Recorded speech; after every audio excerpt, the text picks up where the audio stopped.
Are we all making a big mistake with our TFSAs?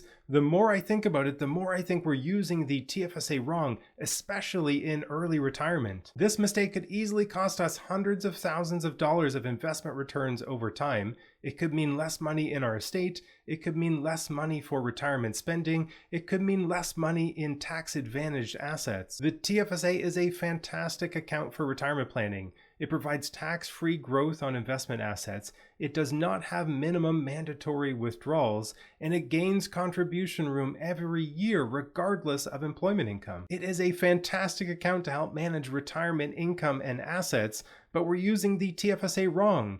We're wasting this amazing account by making one critical mistake. What is the mistake that many of us are making? We're being too conservative with the asset allocation in our TFSAs, especially in early retirement. This does not apply to everyone, but for many people, the TFSA is the last account that they'll draw from in retirement.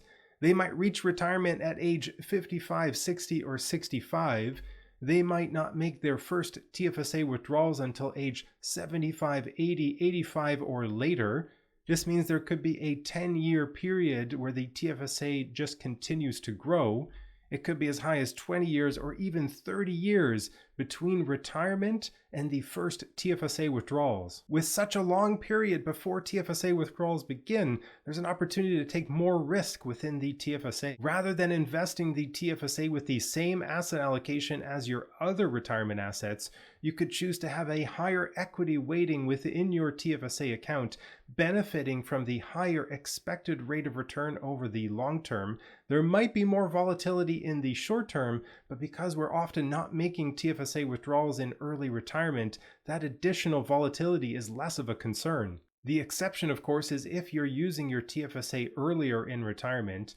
This could be the case if you have a small RSP RIF and you have a large TFSA balance. This also could be the case if you're eligible for Guaranteed Income Supplement GIS. Many GIS strategies rely on the TFSA withdrawals earlier in retirement. But if you have a large RSP RIF account that needs to be drawn down in early retirement, if you are not making TFSA withdrawals for 20 or 30 plus years within your retirement income plan, then there's definitely a big opportunity to take on some additional risk within the TFSA account.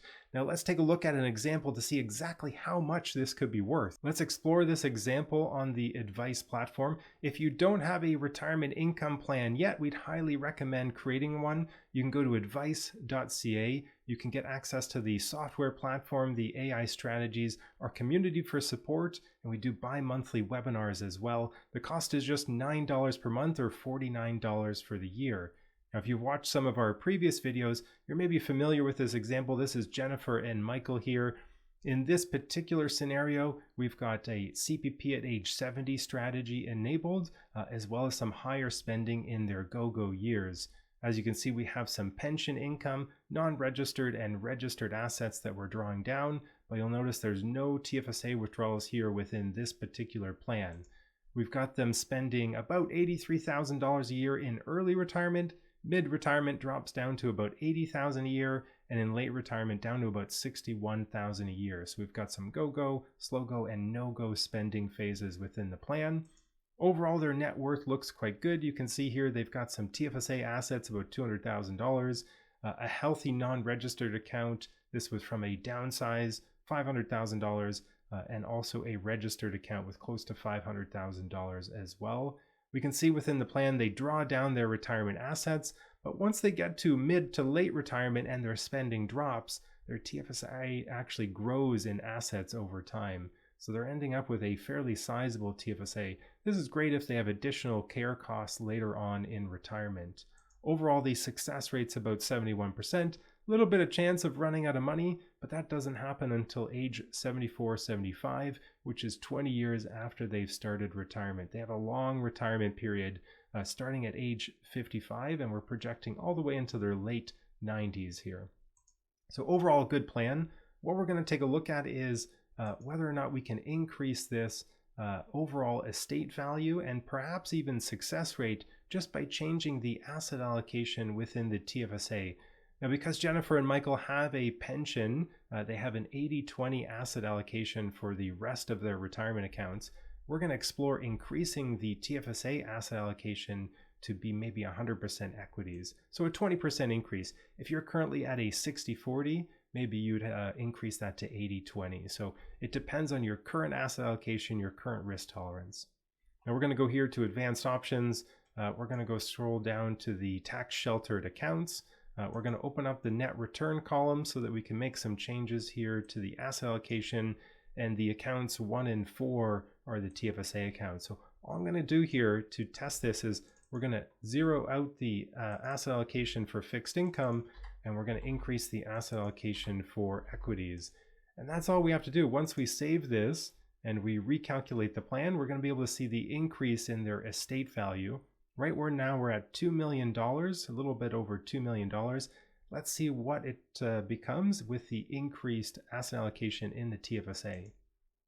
So we've got over $300,000 in additional financial assets. And interestingly, the success rate has also increased. This is one of those counterintuitive examples. Taking more risk in retirement actually helps decrease longevity risk and inflation rate risk. So an increase in equity asset allocation in the TFSA has actually improved their overall success rate, especially for a long retirement period like this. So now we've got a TFSA account that grows even more late in retirement. We had close to $1 million, now we're at 1.3.